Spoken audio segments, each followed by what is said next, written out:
Hello mga ka-kitchen! So ngayon, papakita ko naman sa inyo paano gumawa ng beef pares. So yung beef pares ko, pinakuluan ko na siya kanina. Slow cook, high temperature for 2 hours. So kung ano, a pressure cooker. So yan na, nakat ko na siya. Pwede rin mga small ang cut nyo o depende sa inyo. Yung mga bite size lang ay cut it like chunks.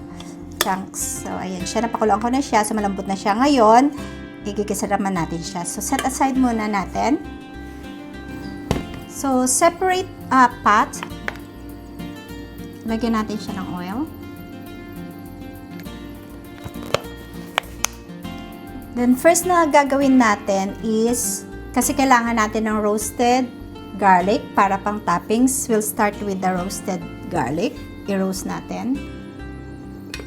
Lagay natin yung garlic. Mainit na yung ating oil. Konti na lang yung garlic ko. Pag marami kayong garlic, better. Konti na lang yung garlic ko. So, konti lang yung aming pang toppings. We'll just brown the garlic until aromatic.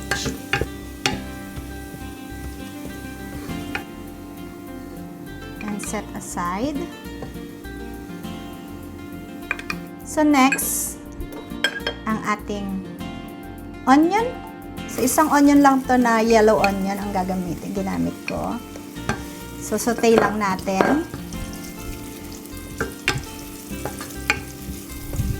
Lagyan din ng ginger, luya. Konti lang. Hindi ako ganong fan ng ginger sa pares.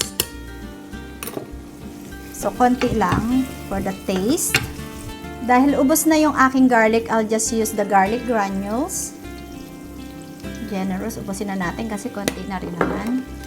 And then, lagay mo na itong mga spices natin. So, meron ako ditong 3 bay leaves at saka 2.5 lang ng star anise kasi ayoko siya masyadong, at saka masyadong malasa. Ma-power yung pares. And 5 spice. Optional lang yung 5 spice. Pag wala kayo, okay din naman.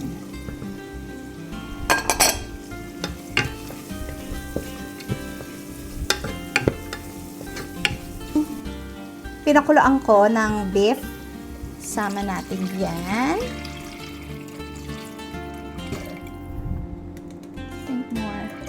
Kasi masarap ang pares. Pakuloan lang natin. Habang hinintay natin kumulo, pwede na natin siyang lagyan ng sugar. Mas magandang gamitin yung brown sugar. So, brown sugar. Mga 2 teaspoon. We'll add kung kailangan pa natin. Depende sa panlasa. Tayo naman tikim-tikim lang. Tayo mga Pilipino. Then, pepper. So, pepper. Paminta. Konting patis. Or salt. Pwede rin ang salt. Konti lang na patis. And also, toyo. Dato puti. O, diba? Toyo natin. Lagyan na rin tayo ng toyo.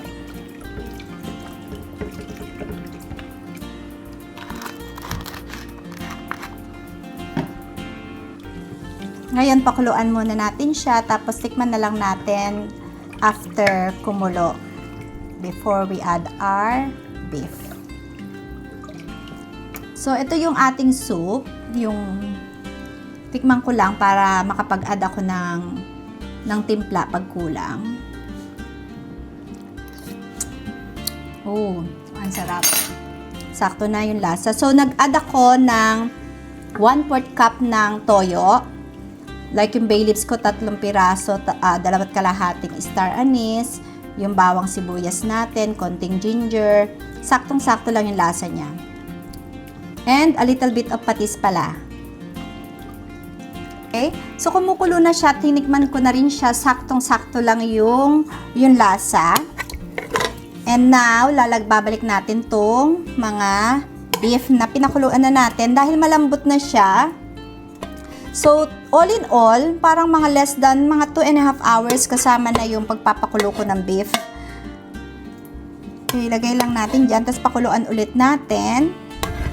Kahit pinakuluan ko na yung beef kanina, papakuluan ko ulit siya for another 30 minutes para lang maglasa yung sauce natin, yung broth natin doon sa beef.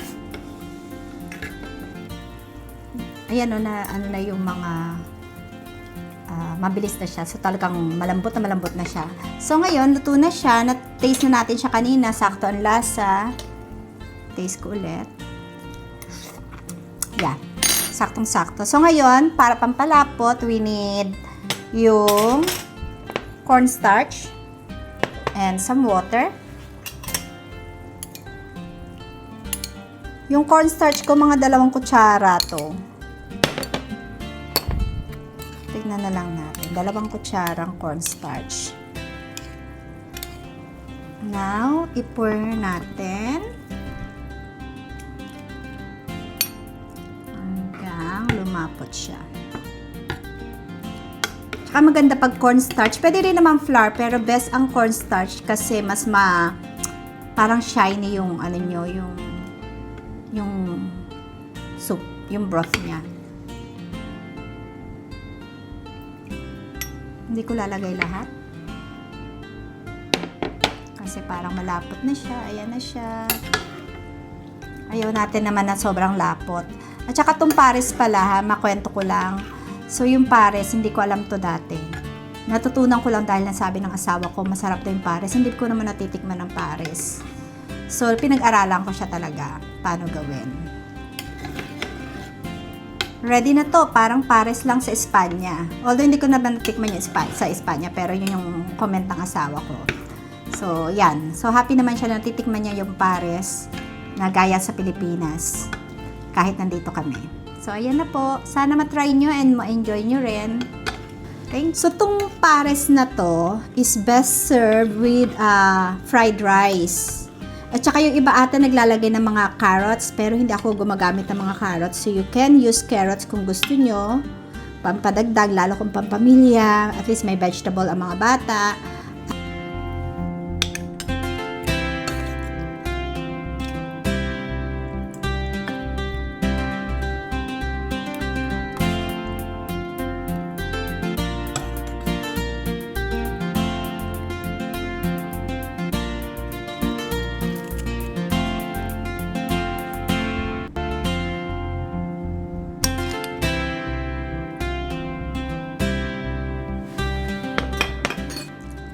So, ito na po ang ating finished product na beef pares. So, ito masasuggest ko especially pag work from home ka. So, pagkatapos mo habang nag-work from home ka, pwede mo pakuluan yung beef mo and you only take half an hour para ma-finish mo yung meal. So, sana matry nyo. Continue to watch my YouTube channel. Share, comment po pag na-try nyo yung recipe para malaman ko rin kung nakapag-try kayo. Till next cooking. Bye-bye. Thank you.